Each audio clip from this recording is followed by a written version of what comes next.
Good days are here. Not a flash in the pan, not a lucky run. This feels real, steady, deliberate, and dangerous.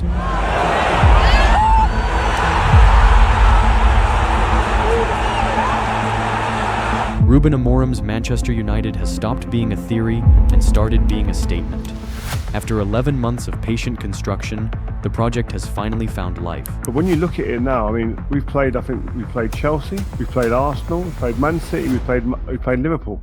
Now, these are big teams. We played the biggest teams in the league, and we're only 2 points off of Liverpool now. It took 34 Premier League matches for Amorim to post back-to-back league wins. To an outsider, that might sound small. In context, it means everything. Because I think it's not normal. I think it's hard to find something like this. So many bad moments, and to have the fans always supporting the manager when every one of you is saying until Griezmann is gone. So that is not normal. I'm so lucky to have the fans. But again, let's focus on the next one. Anfield is sacred in English football, the place where narratives are rewritten, not restarted. United didn't scrape a result. They dominated stretches of the game.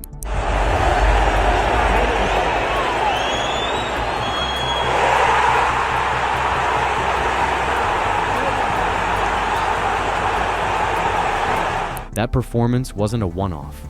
It was the byproduct of structure, trust, and a tactical evolution that has been brewing quietly under Amorim's hand. We reach the boxes. We need to be more clinical, and if you see the number of shots, the XG, all these things are good, but if you don't score, it doesn't matter. After months of trial and error, the Portuguese coach has finally built a side that embodies his identity: compact, aggressive, and unpredictable.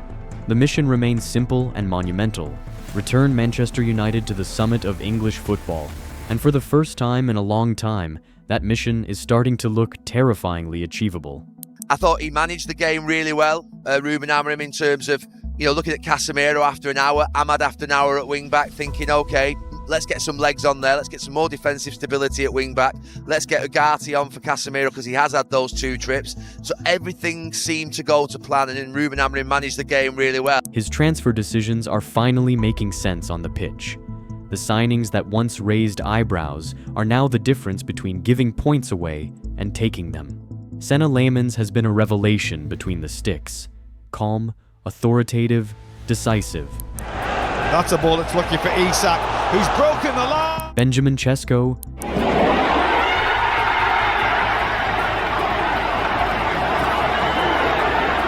and Česko Embolo, they're changing the attacking rhythm.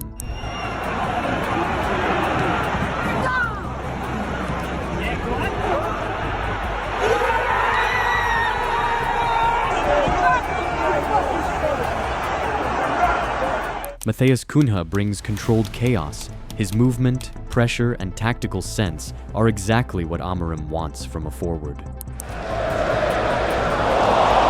And perhaps most crucially, Amorim has reshaped belief inside the dressing room, clearing those who resisted the idea and empowering those who bought in.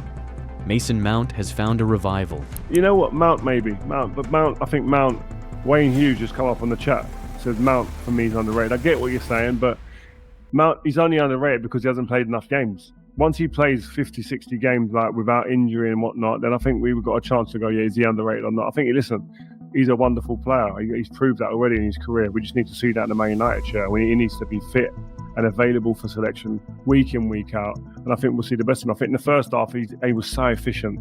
He's clean with his passing, his movement, his pressing ability off the ball is phenomenal. He's one of those players who's a valued member of the team. Teammates really appreciate Mason Mount. And long may his fitness continue. Luke Shaw is decisive again. Bruno Fernandes has evolved into a tempo dictator, the team's creative heartbeat. Amad Diallo has become an X-factor, unpredictable in the final third, and capable of slicing defenses open. Casemiro remains the standard for elite consistency, and across the backline, composure has returned.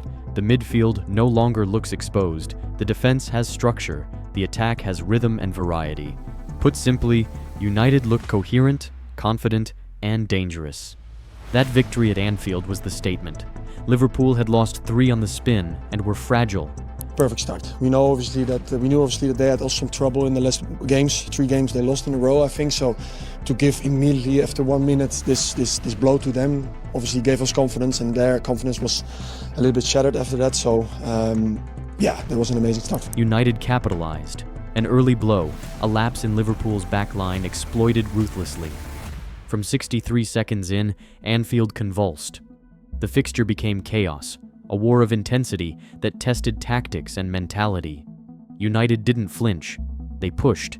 They defended intelligently. They absorbed pressure and waited for the moment to strike. This night was more than 3 points. It was a psychological liberation. It exorcised an old ghost.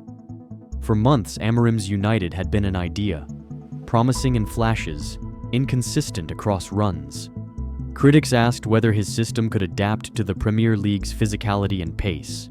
Nobody believes for 1 minute that Ruben Amorim will be the manager of Manchester United in 3 years. The first season showed doubt, dropped points in matches they should have controlled, 3, it's pulled back to cement. worryingly low finishing rates, and defensive lapses. But football is not always linear. What you plant in a season does not always bloom in the same one. Amorim has been patient, he has refined, and now the harvest is beginning. Tactically, Amorim has done something clever, a double triangle midfield that connects the lines, closes the gaps, and offers balance both ways. On the left, Cunha's movements stretch and create. On the right, Mount and Bruno link with Embolo and Ahmad to create vertical threat and overloads. Casemiro shields the backline, letting the creative duo operate with more freedom. This shape allows United to press smarter, defend closer together, and punish defenses immediately when turnovers happen. Now let's run through the main players, the characters who make this United more than an idea. Senna Lamens, goalkeeper, leader, difference maker. In limited minutes he's shown calm aerial control, quick decision-making, and a goalkeeper's confidence that brings composure to those in front of him. In one-on-ones, he closes angles with premature speed. His footwork allows him to dominate 1-versus-1s and command the box. For a club that had suffered uncertainties in goal, Lamens is the kind of sign that soothes nerves. Defense. Matthijs de Ligt and Harry Maguire have steadied the back. De Ligt is composed, strong, and reads the game with an authority that drives the line. Maguire, often maligned in the past, performed with quiet excellence. His heading ability remains elite. He is one of the defenders who scores when it matters. At Anfield, he became the unexpected hero, rising where the moment demanded one. Midfield. Bruno Fernandes is the fulcrum.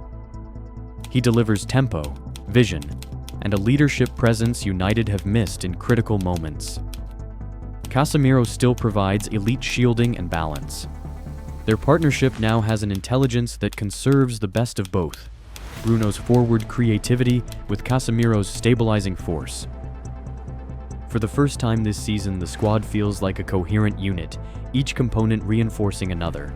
I don't have many wins in Manchester, so this is really important. It's back-to-back, like you said, is an Anfield. That is really important. Every detail of this game, it's something that I am speaking for a while. The spirit, when we suffer a bad moment or a goal, maintain the composure. All these small things today was perfect. This is not a story of instant perfection. It's a story of small things done right. The marginal gains, defensive compactness, pressing triggers, improved finishing in the box, are adding up. United used to create volume, but not quality. Now the chances are cleaner, the runs more intelligent, and the final touch is improving. Let's be clear about the turning points. There were months of doubt, inconsistent results, questions about whether Amorim's fluid style could survive England's tempo, and a series of dropped points that felt like history repeating itself. Critics said his system was soft for the Premier League. Fans wanted instant results. But good teams are built, not rented. Amorim has been building. Patience mattered. And the Anfield night proved the patience was warranted.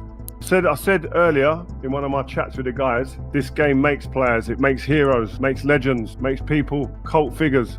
A winner at Anfield does go down, man. When players buy into an idea, the difference is visible. This United dressing room feels disciplined, self-aware, and hungry. Amorim's biggest success may not be tactics alone, it's the culture he's created. He cleared the room of those who didn't buy in and empowered those who did. That unity shows up in the matches. We should also acknowledge the psychological dimension. A win like Anfield does something to a player's spine. It makes heroes, cult figures, legend material. It reorders the club's narrative. For a team that needed a defining moment, that night provided one. Now to the specifics, numbers, moments, and the game plan. United were already topping certain creative metrics earlier in the season, chances created, possession between the boxes. But the problem was efficiency. High volume without clinical finishing cost them.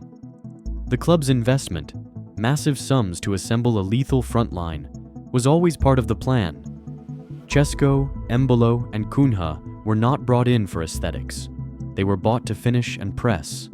Their presence has brought goals and tactical options that punish defenses quickly on turnovers, hold up play, and set up second-phase attacking moves. Amorim's choices in the team sheet often looked risky, starting without a 1.95-meter target man in favor of quicker movement. But risk with clarity becomes an advantage. At Anfield, the selection aimed to disturb Liverpool's comfort with aerial routines and predictable patterns. Ahmed's role as a cutting inside playmaker from wingback created overloads in space for Mount and Bruno. The mixture of long balls, flicks, and short, quick passing made United unpredictable.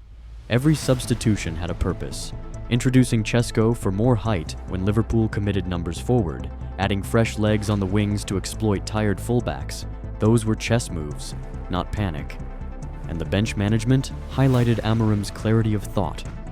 For the pundits who questioned Amorim's tactical depth, who argued he lacked adaptability, Anfield was proof to the contrary. This wasn't the same game plan repeated mindlessly.